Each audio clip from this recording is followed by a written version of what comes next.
Hello everyone, welcome to Homeschool Autism Life. My name is Jamie. Today's video, I thought a change of space might be fun. I've got a new phone, so hopefully that fixes the mess up with the lighting. But it's a beautiful snowy couple of days that we've had. And I also love it with my green plants. This is like one of my favorite spots in my house sometimes because it's just like this juxtaposition. In any case, today's video is all about my curated list of favorite Christmas read-alouds. I have some for younger kids, I have some all the way up to adult, and it's something that, like, if you have teens that you're still reading to, which I suggest that you do, it's just, and stuff for our own personal, like if you want to have times that you read for yourself, this list will be good. So let me show you some of the books. So I got this one at our local thrift store. It is called A Wintry Night by Ruth Bell Graham. This is one that I haven't actually managed to read yet, but when I read it and just kind of leafed through, I was like, this is amazing, and I'm going to try and stick it in. The problem is I usually have way too many read-alouds to read over the space of a few weeks, and some I'm going to show you my ultimate favorite usually takes up longer, but this one I really wanted to share. Yeah, it's just an amazing story. The pictures are amazing, and it's just something that I think, oh, that's the same one as the cover. I think our kids would love, love, love. So we'll see. Hopefully I'll get to it. I'm not sure, but they're just so intricate. The author, or the illustrator, excuse me, was Richard Jesse Watson, and he does amazing work. So that was one that I wanted to share. Of course, my son has his favorite, and we will watch not all of them, but the early cartoon one and the Jim Carrey movie is probably our favorite versions of How the Grinch Stole Christmas, but this is definitely one of my Darian's favorites. Another one of my Darian's favorites is this one, Rudolph and the Reindeer Games. He likes the old claymation Rudolph the Red-Nosed Reindeer, and so anything that takes is that I will always buy. We even buy the chocolates that are made in this form. They're just like little Santas, or the Abominable Snowman came out this year, and he wanted me to buy it for one of his sisters. So this is definitely one of our favorites as well. This one is a favorite mainly because it's a book that was read to me when I was 2, 3, 4. The Bear Who Slept Through Christmas. There's even a really old cartoon. I think you can find it on YouTube somewhere. But this one, any of those favorites that you have that you were read to as a kid, if your parents kept, or if you can find a copy, I always feel like that brings Christmas, I don't know, it just makes that a long thoroughfare when you can hand over some of these beloved stories that you were read to as a kid, and one day I'll be able to give it to my kids for my grandkids. Like, I just love that kind of stuff. I even have a picture of my girls wearing the same Christmas dresses, because my birthday's in January too, so I know that they're close enough, and I just loved that I could put my girls in that. And so, I mean, I'm a very what do you call it, traditional person. When you can hand traditions and stuff to your family, I'm like, I love that stuff. So those ones are for the little kids. I love, love, love. I'm just gonna put this on the floor so that I don't. Now these ones are for, and again, I've read these to my kids even when they're middle school, high school age. I love doing that because all of us like to be, feel like we're little and the magic of Christmas is still there and stuff. And so, yeah, these are all kind of suggestion ages. So for middle school and even well into high school, I found this book. We live in Alberta on the prairies, and so this is something that I love to share is, again, traditions, stories, legends that, you know, happened. And I love sharing that for the kids. So that's definitely one that I recommend. This one is one that I recommend as well. It's The History of Christmas, and it has a whole bunch of stories. There's some really good illustrations in there as well. Just talking about the different stories of Christmas, Luther's Protestant Christmas.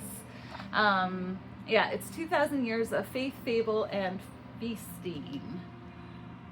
So that one I like because, again, it talks about traditions. I am so traditional. So this is my all-time favorite, and I think that this one will be, I think there's a few more books that I can get in this series, but we have read Jotham's Journey and Bartholomew's Passage already.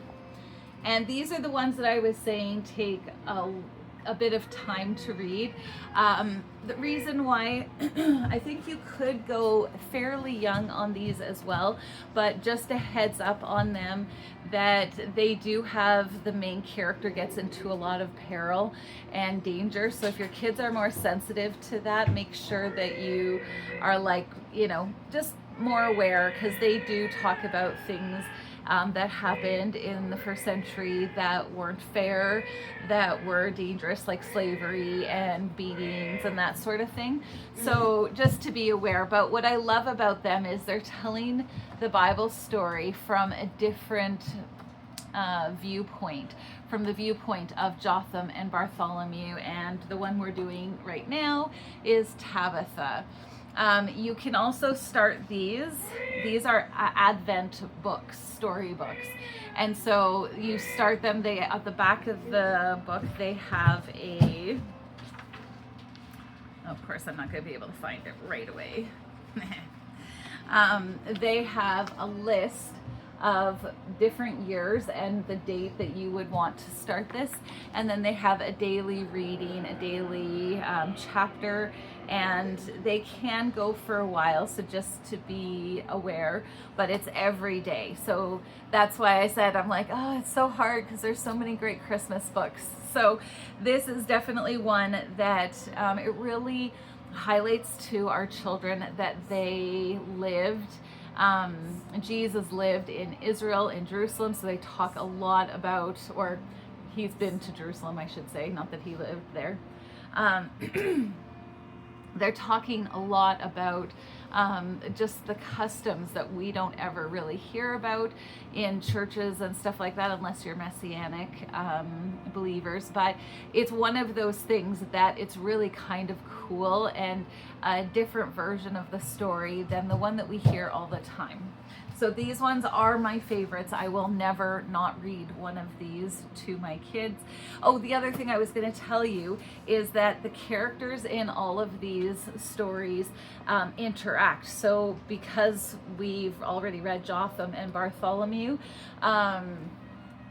in Tabitha's story, she will come across both of those characters because it's written at the same time talking about the arrival of Jesus at the same time. So the Jotham and Bartholomew are going to meet up with Tabitha at some point, and we could talk about, oh, well, remember what happened to Jotham, that's why he's there, or we had read about Tabitha in the Bartholomew stories, but we might not remember them when we read Tabitha. So it's very cool, and I love that about a story book that is for that purpose anyway. All right. For more adults, or you can give them as assigned readers, that's, you know, what I'm thinking I'm going to do to try and get more of these epic books into our, but this one was simply for me. I got this because I had heard about this one. So one of my first choral experiences was singing Handel's Messiah in, I was like 20 maybe 21. And it was a 300 piece choir with a 50 orchestra piece down below, and it was epic. And nothing I've done as far as choral work, that like singing in a choir, has never measured up to that experience, but I keep chasing it. But it was so much fun. So this one, Cindy Rawlings puts out Alleluia, Cultivating Advent Traditions with Handel's Messiah. And there's recipes in here, there's daily scriptures, there's hymns and poems. There's a bunch of different things that I have enjoyed. Scripture readings, the traditions that her family had done, Advent poetry. There's so many different things in this and then every day you listen to a piece from the Alleluia course, or the Handel's Messiah, the whole piece. And I think that's so cool. My favorite one is the London Orchestra. Their performance of it is my favorite one. The next one is a small book, so you should be able to get through it. Is A Case for Christmas. A journalist investigates the identity of the child in the manger by Lee Strobel. So he's the one who wrote Case for Christ. And it's just one of those things where I always love when there's eyewitness evidence, scientific evidence, profile evidence, and fingerprint evidence. And he talks about it from just a different perspective than is really obvious. And I think that that's important. The last book that I would say is this one. And again, I don't know if I'm going to get to it or if I'm going to try and give it to one of my kids to read, but A Christmas Carol by Charles Dickens. Reason why I got this one, again, from our thrift store. So a lot of these books, that A Case for Christmas by Lee Strobel, came from our thrift store as well. So just keep an eye out for it, and you might be surprised what you can find. But this one I got because it's got some of the most awesome illustrations ever, kind of cartoony style, but also just brings the story alive. There's Mr. Scrooge. So it's one of those ones. The issue with these ones, again, is just the length. All of the books that I have tend to be very long, and so I keep trying to remind myself that I have plenty of time to read these to my kiddos, and it's just taking the time and enjoying and not feeling that pressure. So I hope that I've given you ideas to look into books that you might go, oh yeah, no, I didn't care about that one, or oh, I totally forgot about that one. And so then you can pick ones that work for your family. So I hope this has been a fun video that you've enjoyed, and getting a peek into what my favorites are. I hope you've enjoyed that, and we will talk to you next time. Bye.